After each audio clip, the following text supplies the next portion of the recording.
Али Ахмети не е најдобрата, туку единствената опција на ДУИ за евентуален председателски кандидат на престојните избори.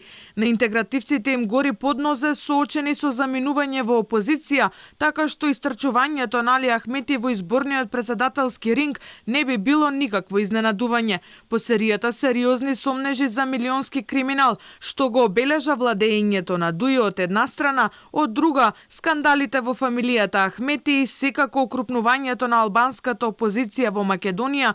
Политички аналитичари велат дека ДУИ нема голем избор, освен да игра на карта, за која сметаат дека би била добитна. Мајки во предвид колку скандали баш во изминатиот период беа поврзани токму со него лично и со неговото семејство, зашто во изминатите 22 години воопшто и не се зборуваше, и земајки во предвид дека можеби дури и да бидат на некоја си пата позиција со да кажеме опозицијата на македонските албанци во државата, дека тоа е губитничка, да кажеме, опција.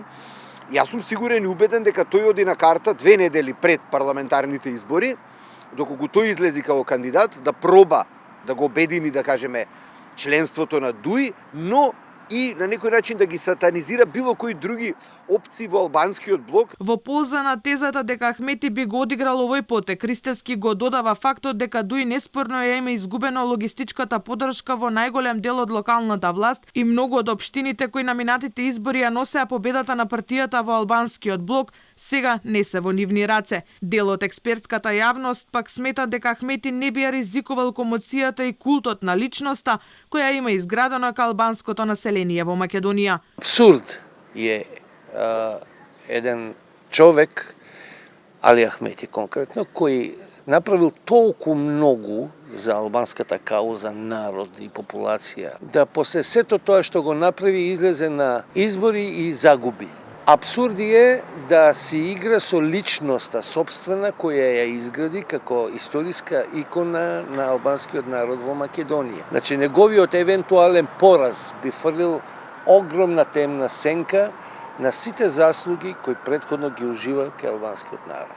Во изминативе 22 години на власт, вечниот лидер на ДУИ никогаш не бил дел од извршната власт и немал владина функција. И сега, доколку Ахмети се реши да влезе во трка за вила Водно и изгуби, што е многу веројатно, би заминал за секогаш во политичка пензија. Али Ахмети, каде и да излезе, не смее да загуби. Доколку загуби, тоа ќе биде навистина трагичен крај на политичка кариера.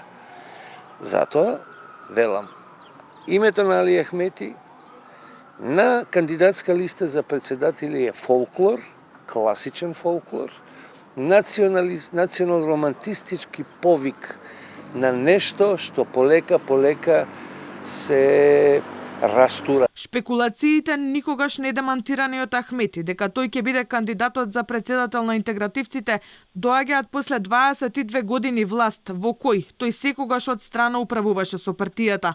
Освен пратеник во собранието, Али Ахмети по голема функција не се реши да преземе, иако и законодавниот дом не му беше омилено место за престој. Исто толку ретко беше неговото обраќање на македонски јазик, официјалниот јазик во Македонија, и секој изговорен македонски збор беше пренесуван како светско чудо од медиумите.